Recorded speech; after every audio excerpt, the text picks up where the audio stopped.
ជំរាបសួរបងប្អូនជាតេជន 3K កណ្ដាស់យើងខ្ញុំទាំងអស់គ្នាថ្ងៃនេះខ្ញុំមកបង្ហាញពីសកម្មភាព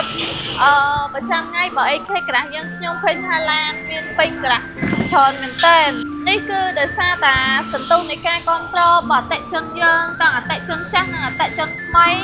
គឺគាត់មានការគ្រប់គ្រងមករហូតជាប្រចាំថ្ងៃគឺដោយសារតែ AK កណ្ដាស់យើងខ្ញុំមានទាំងគុណភាពមានទាំងទំនួលខុសត្រូវអតិជនអញ្ចឹងគាត់អញ្ជើញមកជាប្រចាំហ្មងហើយនៅក្រាស់នេះឡានលំពេញហើយក្រាស់ខាងនោះទៀតក៏មានឡានលំពេញដែរបងប្អូនអតិជនអញ្ចឹងសម្រាប់បងប្អូនអតិជនដែលគាត់មានបញ្ហាឡានបញ្ហាគ្រឿងក្រមបេក្ខគុណគ្រប់ភ្លើងមកអញ្ជើញមក AK ក្រាស់យើងខ្ញុំបានហើយសម្រាប់ promotion free តេស្តបេក្ខAK ក្រាស់យើងខ្ញុំនៅតែបន្តផ្ដល់ជូនអតិជនអញ្ចឹងអតិជនដែលមានតម្រូវការអញ្ជើញមកបានអរគុណច្រើន